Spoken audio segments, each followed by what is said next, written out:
Kaya't di umano, wala na sigurong hihigit pa sa kadakilaan ng isang guro. Sabi nila, ang pagiging isang guro ay hindi ganoon kadali gaya ng iniisip ng karamihan. Ngunit sa isang guro na aming nakilala, maning-mani yan. Kaya't di umano, lumipad ako kasama ang aking team para alamin ang mga kaganapan sa likod ng bawat pisara at pati na rin sa kanyang mga mag-aaral. Heto si Teacher Jerome, isang math teacher, matalino, matyaga, masipag, mabait, at higit sa lahat sa pagsapit ng dilim, si Sir ay nagiging... Mali, hindi po iyon. Si Sir ay nagiging isang huwaran at dakilang guro na kahit sa gabi ay nagtatrabaho pa rin at gumagawa ng samut-saring paperworks, lalo na ang mga kinakandak niyang mga research.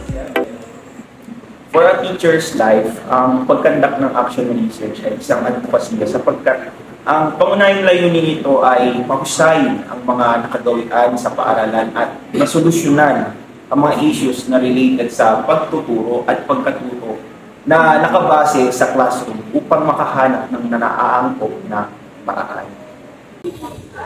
Narito ang aking team na gustong kilalanin ng personal si Teacher Jerome.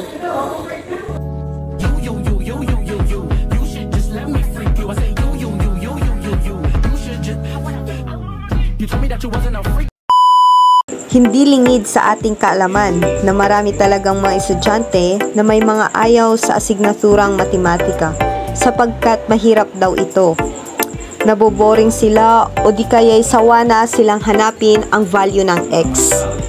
Subalit, ayon kay Teacher Jerome, ibahin daw natin ang kanyang mga estudyante na kung saan ay masisipag at mahuhusay sila lalong-lalo na sa asignaturang matematika.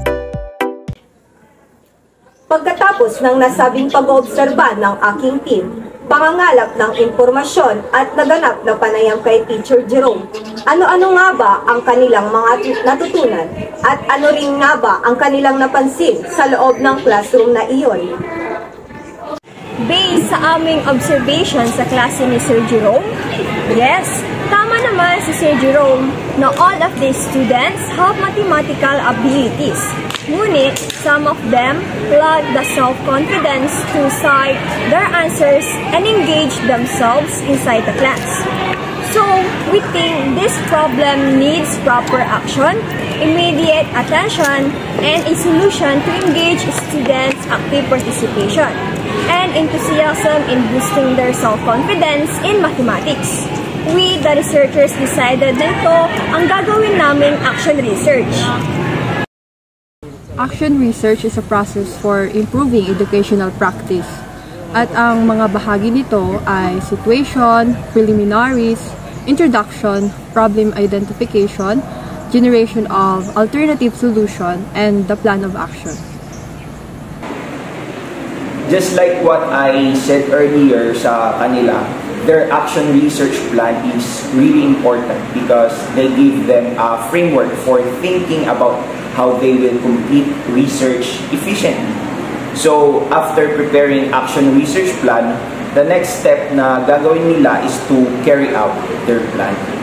Based sa aking team, ang kanilang action research title is Improving Self-Confidence of Students in Mathematics Learning Using Think, Pair, Share Cooperative Model with Work Example Assisted.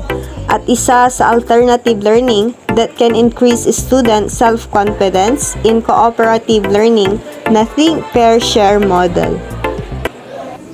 Very familiar na sa atin itong Think, Pair, and Share. This is a learning strategy na kung saan nag-work together ang mga students to solve a problem or answer a certain questions. They will think, pair, and share their answers. At the beginning, we are going to explain how learners' lack of self-confidence during class is a major issue that must be addressed. And we will also provide information about the importance and effectiveness of the learning model in education. The findings of their study will include the implication of the result of the pre-test and post-test, which includes recitation, the result of the use of the think, pair, share cooperative model with work example assisted. The hypothesis, it is rejected or not. And if there is a significant difference in the pre-test and post-test in the use of think, pair, share cooperative model with work example assisted. Makabuluhan ang bawat binahaging kaalaman ni Teacher Jerome sa aking team. Tunay ngang ang sukatan ng edukasyon ay hindi kung ano ang iyong nalalaman, kundi kung paano mo ibinabahagi ang iyong nalalaman sa iba for them to improve in their chosen field. Their action research is very interesting, so I hope they learn a lot and sana maging successful ang kanilang research. And good luck sa inyong journey, future educators.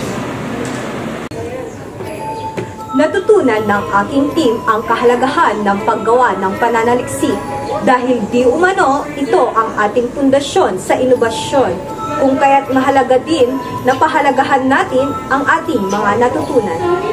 Hanggang sa susunod na edisyon po ng aming team, ako po ang inyong kahati mo, Erlyn Morales.